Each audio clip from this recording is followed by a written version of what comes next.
the year off. I'm rambling. I'm rambling, so let's get into it. This month I read four books. The first book that I read this month was The Cock Down the Block, and I'm not quite sure what possessed me to read this book. I had seen it everywhere on Bookstagram, and people are like, oh my gosh, it's so spicy, it's so funny, blah blah blah blah blah. So this is about Chris and Tracy. They pretty much grew up together as neighbors, and Chris is a professional football player, and Trixie, did I say her name was Tracy? I meant her name was Trixie.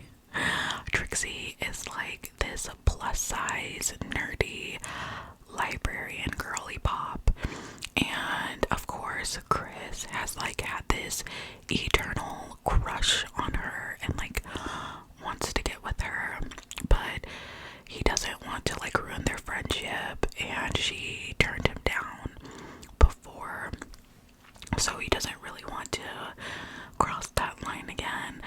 But Trixie has her 10-year, 20-year class reunion coming back up, and she's on the committee to plan it, and her high school bullies are also on the committee, so she needs like a fake boyfriend to go to this class reunion, to kind of like prove to her high school bullies that, you know, she's not a loser. So she asked her best friend, and this friends to lover trope. It was a cute story, don't get me wrong, but I didn't love this book. I found it a little childish, I guess. Like, they're both 30 or close pushing 30, and they don't know how to communicate. And the author focused a lot on like, oh, Trixie, she's plus size, like you can be fat and lovable, and I'm like so over that narrative. It was almost like he was so like, you know, him dating her would like bring him down or something, because he's like in shape and a professional athlete. And there is parent death in this book, that you kind of figure out. So there's just a lot of trigger warnings for this book, and on top of that, Trixie is a 30-year-old virgin, and I really felt like we could have left that out of the story. You'll have to read it to like understand the gist. I just didn't love this one. I feel like maybe people hyped it up a little bit more than it needed to be because of the title, and it didn't leave a lasting impression on me, unfortunately. The next book that I read was 'Tis the Season for Revenge. I have had this book in my Kindle library for months, and it is a Christmassy themed book, so I was like, you know what, I'm gonna save it for December. And I loved this book so much. Our story starts off with Abby, who is dating Richard, who is a douchebag. He's so bad to her and verbally abusive and just a complete asshole. They've been dating for 4 years, and she's never met his family, she's never met his co-workers, anything like that. But he's gonna take her to the company Halloween party, and she really wants to go to the company Christmas party because he works at a law firm. He's a lawyer, but his grandpa like is part owner of the law firm, so he thinks that he's gonna become like a partner, and she thinks that he's gonna propose to her. But when he goes to pick her up for the party. She's dressed up and he's just telling her how stupid she is and how stupid she looks, and like, why would you wear a costume to a Halloween party? And he breaks up with her. So Abby gets together with her friends and they're like, you know what, this douchebag needs revenge. And her friends are like, girl, get on the dating apps, like forget about this loser. And she ends up matching with his boss. This is a little bit of an age gap story, but she ends up matching with his boss, and she's like, what better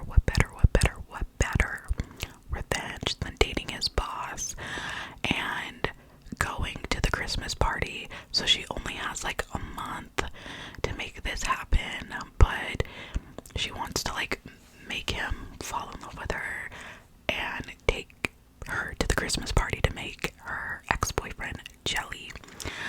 And they both kind of agree that once they meet up, like, that it's gonna be a no strings attached kind of relationship. Like, they're both not looking for anything serious, and that's kind of how the story goes. But the writing was so good, you guys.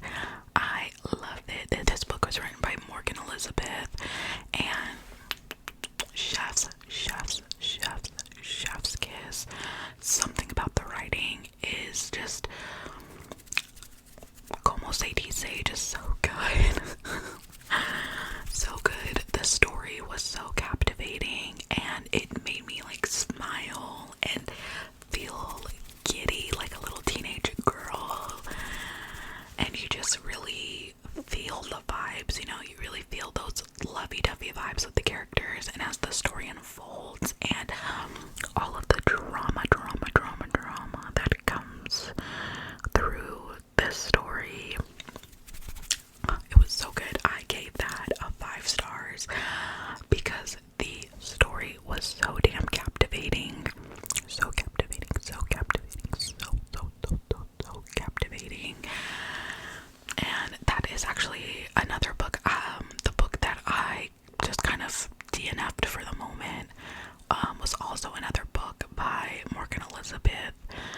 It is The X-Files, and I do plan on finishing it because something about the way she just like writes sucks you in. Alrighty. So the third, did you hear my stomach? Third book that I read was The Mistletoe Bet by Marin Moore.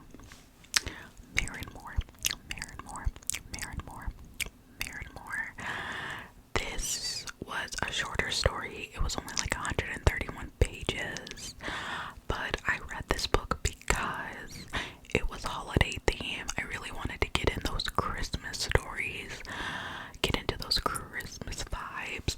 So that's why I read this book, and it is about Quinn, who literally hates Christmas, hates everything about Christmas, and she's kind of estranged from her family, and she goes back home for the holidays and is just dreading it, hating every minute. And being home, she runs into her brother's best friend, Parker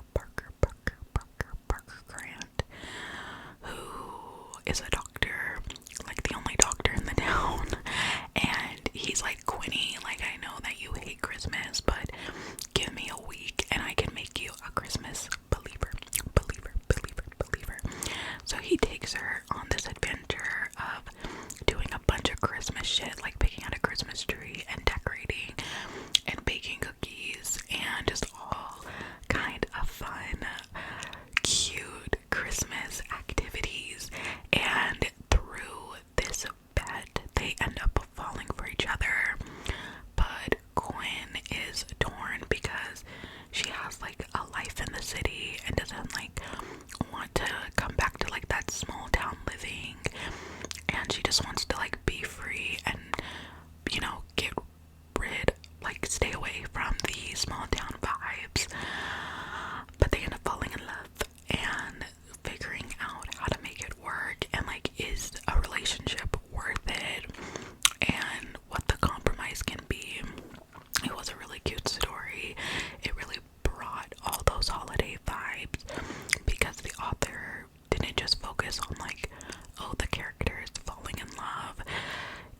she did focus too a lot on the like, you know, festive holiday aspect of everything, and that's what drew me in, and I loved it. So I give it four.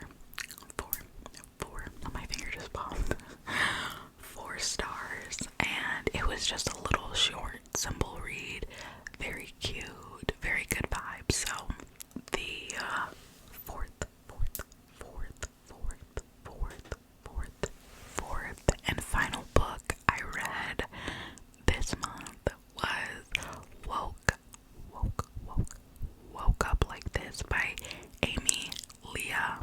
I don't know what possessed me to read this book. I had seen it kind of floating around on Amazon for a while, and I since it was on Kindle Unlimited, I just kind of bit the bullet and read it. This book really took you through the complicated and excited and just all over the place feelings and emotions of a teenager literally on the cusp of adulthood. We have our 2 main characters, Charlotte Wu, and JD Renner. Charlotte is the brainiac, you know, studies hard and is all about school functions and being on student council, and she really applies herself. And then there is JD Renner, who is like the popular jock who, you know, just barely gets by but has like this perfect life. And they are on the student council together. He is actually the president and she's the vice president, and they're planning prom. And when they are decorating for prom, Charlotte's on a ladder getting decorations, and JD's at the bottom, and Charlotte actually falls off the ladder, and they are transported through time. And they're both 30 years old in a committed relationship with each other, about to get married. They're literally about to get married, and they don't know what happened. It is a 13 going on 30 retelling. Even though they're both seniors in high school, they're like 17 years old, and they are kind of just thrown into this like life in the future, and they kind of like are figuring things out about themselves and about their relationship, because they do secretly like each other anyways. So it's not just like a random like, oh, now we're together, but they both kind of like hold a lot of resentment towards each other just because like a lot of things are like misunderstood, and they work through everything together. And after I read this book, it literally made me go and watch 13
so much